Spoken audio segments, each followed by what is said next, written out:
Today we're going to be talking about the design fundamental that ties all the other design fundamentals all together, and that is the idea of legacy. Design fundamental number 6. I'm Roger Borland from Borland Architecture, and thank you for watching.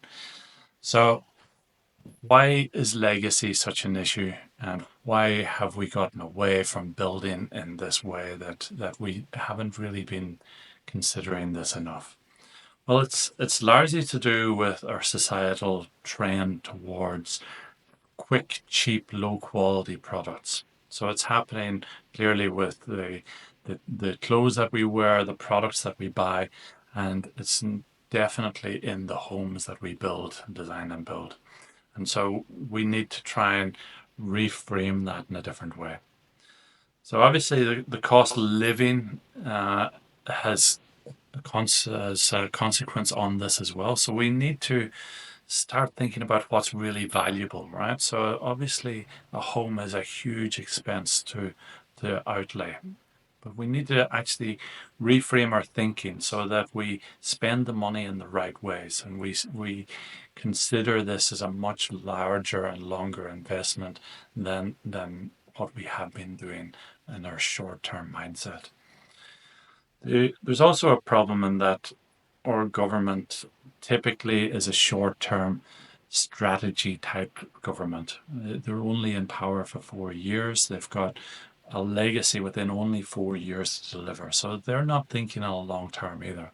And that doesn't help. So they haven't been providing incentives for us to think in the long term and to think about all the issues that come with designing a building that will last for a long term. That isn't part of their thinking typically.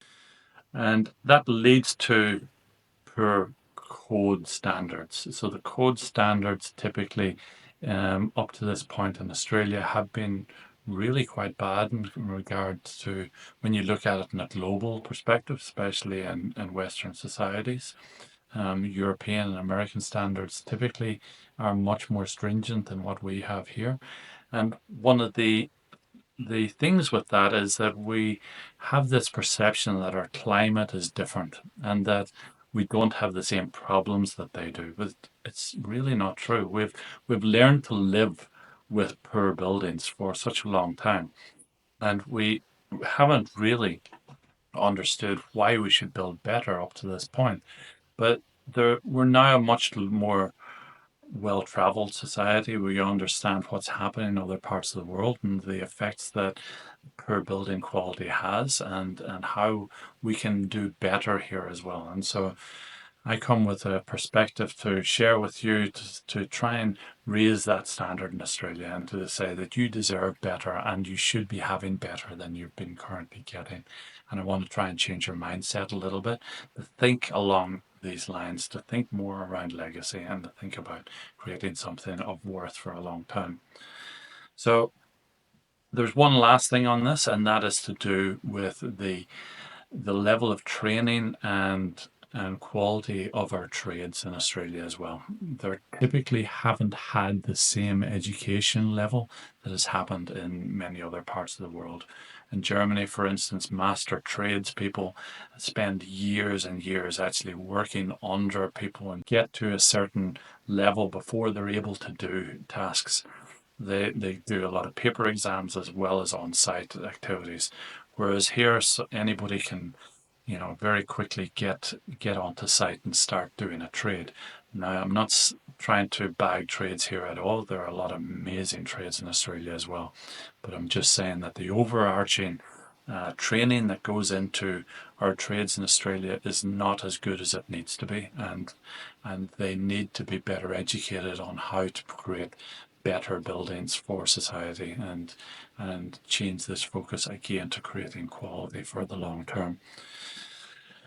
So I've talked a lot about mindset here, and this idea of legacy is about mindset. It's not something necessarily physical, right? It's about the perception of what we are creating and leaving that legacy for a long term. So that means that we have to think about buildings for in my mind, 100 years. We need to try and think about creating something that's going to last for 100 years. And if we do that, we use different materials. We use different construction techniques. We don't go for the base minimums code standards. We go for a higher grade, as high as we possibly can, because we know that we want this building to last long into the future, well beyond the time when those standards do have to raise. And the standard codes will go up in time to meet global standards. So we want to get ahead of that. We want to prepare a building that is going to be of high quality from the start.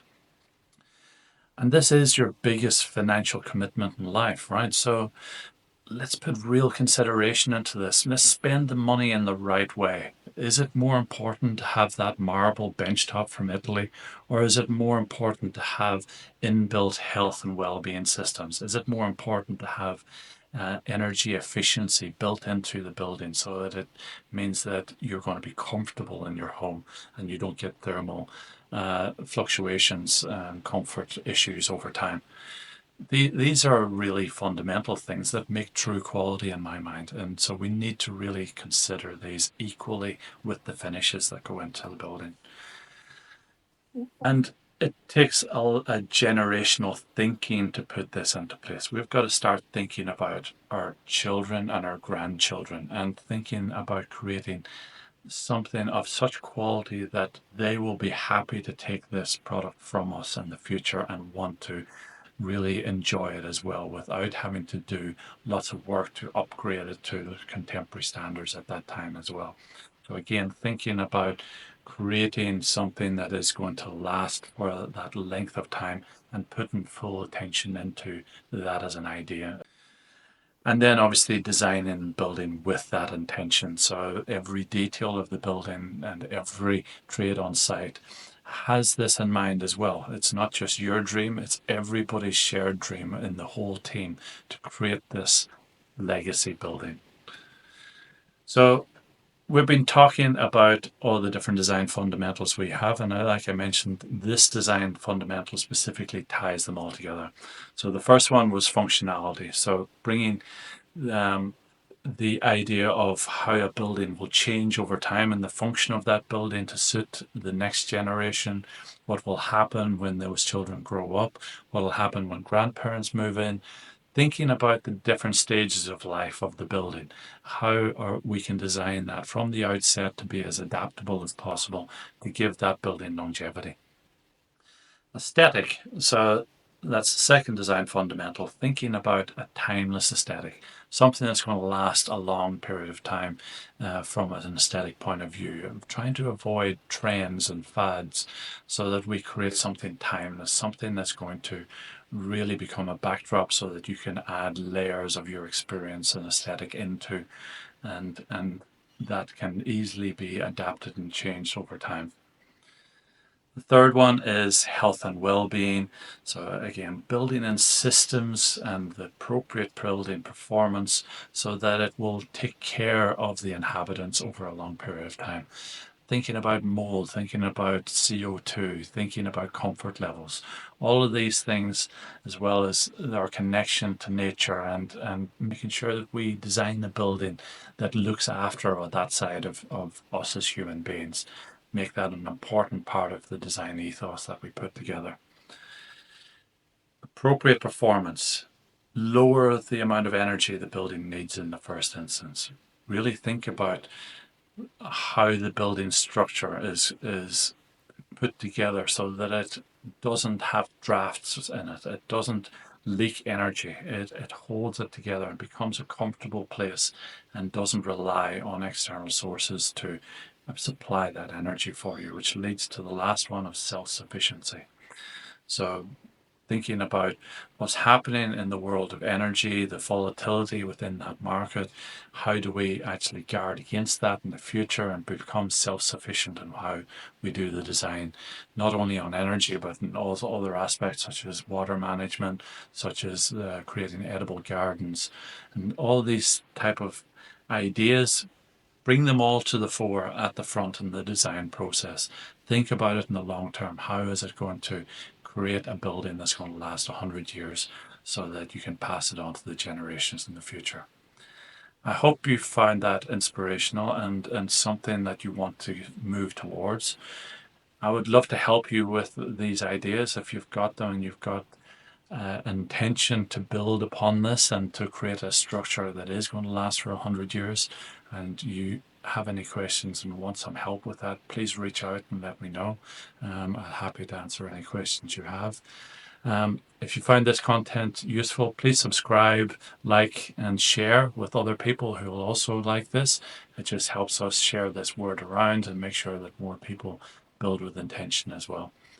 Thank you for your time, and I appreciate you tuning in. Thank you. Bye.